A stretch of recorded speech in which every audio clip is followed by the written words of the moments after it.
Hi, I'm Madison and welcome back to my channel. Today I have a really sad reading wrap-up. So, in the month of April, I read 3 books.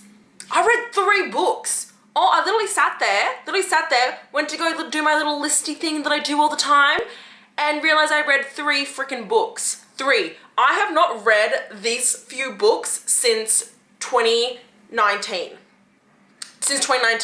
My lowest reading month ever was, I think, May 2019. I read 1 book because I was preparing for the MCAT, okay?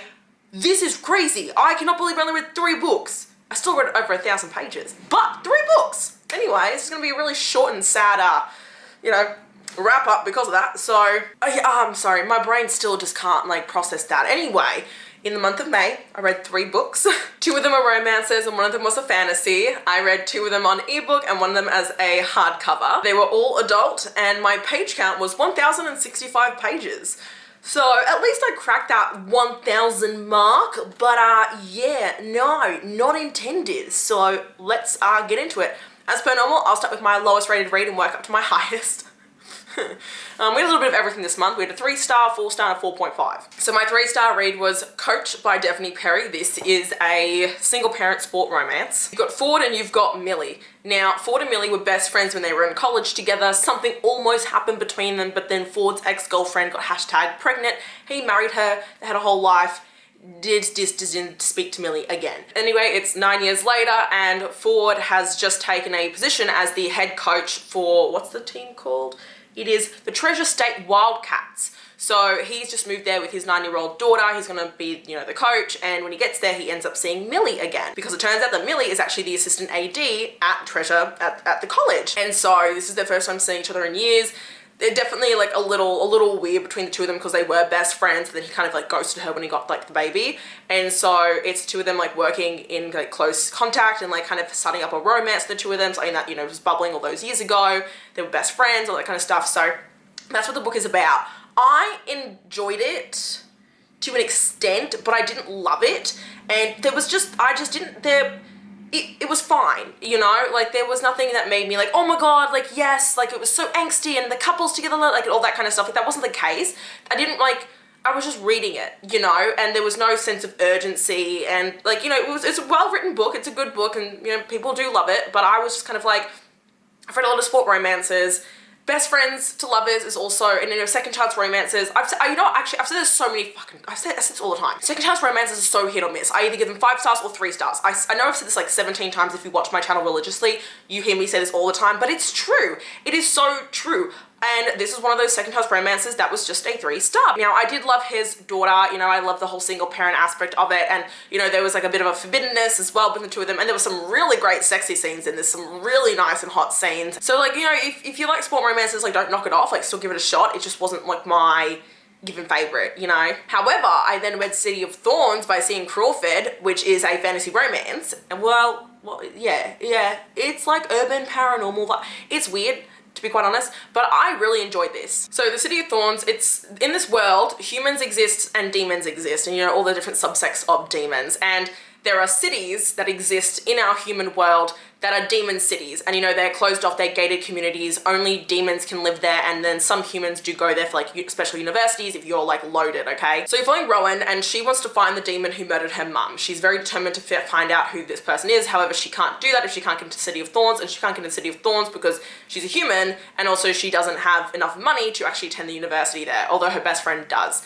And one day, it's Rowan's birthday, she's at a bar drinking, and this demon comes in, the Lord of Chaos, and he kidnaps her. He kidnaps her because he has mistaken her for this succubus that he knows. And it turns out that Rowan is actually the human doppelganger of this succubus. What she ends up doing is, because he doesn't just want the succubus, he wants other people who also wronged him.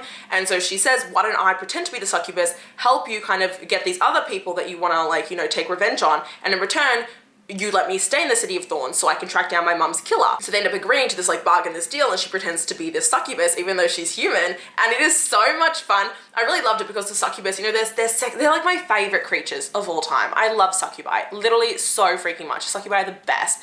And she has to, like, the succubus, her name is ᴛɪධᴛᴏ, and she's like this really sexy, like out there, like notorious, like a Scorpio energy to the max. Like everyone knows her, in like every demon knows ᴛɪධᴛᴏ the succubus, like everyone knows her. She is such, like, she creates so much distraction. She's super powerful, like no one wants to fuck with her. So she has to pretend to be her, and it was so much fun. I really enjoyed it.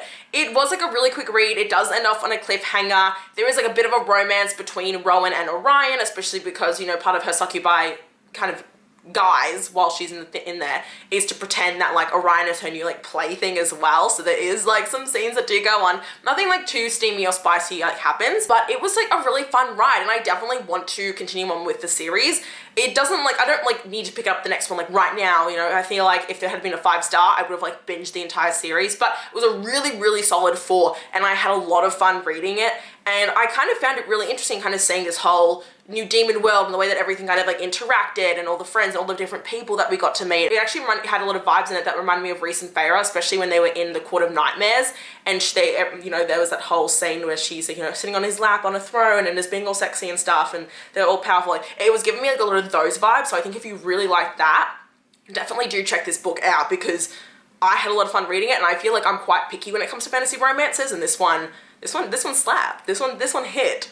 Okay, and then my 4.5-star read was Black Ties and White Lies by Kat Singleton. This is a billionaire ex-boyfriend's brother romance, and it's also fake dating. Is it fake dating? Is it fake engagement? It's both. Fake dating to fake engagement whole situation. And it was so much fun. It literally starts out with the guy, he literally buys her company because she won't answer his phone calls, because she's like, why is my ex's brother calling me? Like, I'm not gonna answer his phone. So he buys her company so that he becomes a CEO of it, and then like schedules a meeting with her so we can see her. Like, can you believe that? Can you imagine someone buying a company just because I died? And that's how it opens. How iconic is that? And that's like the vibe throughout it all. It really is, like, for a billionaire romance, it really harkens in on that billionaire aspect and all the opulence. It's also set in New York as well, so you kind of get like a bit of everything. He even takes her, I'm pretty sure, yeah, he takes her to get like a whole, like a wardrobe, and he takes her to like a really fancy, I think it's like, you know, what is it? It's like a Saks kind of store, and it's like a whole like private room where she gets like given all these outfits to try on, and it's like a whole like Pretty Woman kind of vibe going on in there, and they get like kind of like sexy in like the changing room, and it's so much fun. But like the opulence was 100% there. So anyway, let me explain a little bit more what this is about. So this follows Margot and Beckham. Now Margot obviously, you know, dated this guy's, you know, brother. It ended horribly. The guy cheated on her. She, you know, she's just living her life.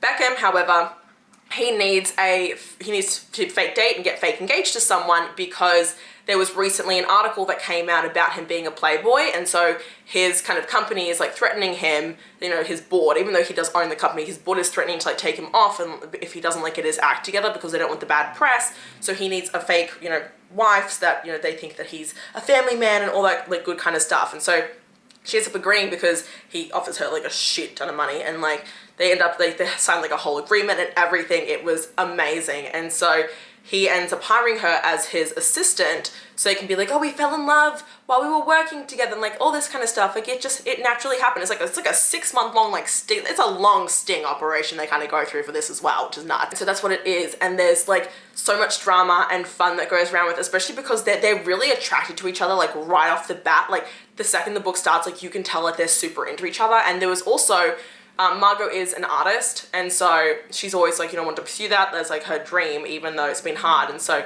being in New York and also Beckham's connections also help her with that. But it just like, this book literally has like every single trope in it that you could imagine. Like they get snowed in, there's only one bed, there's like forced proximity, there's literally everything under the sun happens in this book. And I think that's why it was so much fun, is because it's just filled with like literally every single thing that you could adore. Plus there's like a 4-page sex scene in this. I know, nuts. A little bit of exhibitionism, nothing too kinky though, I don't think, but yeah. So I would definitely recommend it if you like billionaire romances. Like definitely throw this one to the top of your list, because I thought it was delicious. So A+ recommendation from me. And yeah, that's the end to this very, very short wrap up. I still can't believe I only read 3 books. This is nuts. God, My life has been crazy though. We all know that. I'm currently also filming a week in my life right now, which has been a lot of fun. A lot of fun. So anyway, thank you so much for watching this video. If you did enjoy it, please hit that button down below. If you want to see more of me, be subscribed to my channel and don't forget to check me out over on TikTok and Instagram. And until next time, thanks so much everyone. Bye bye.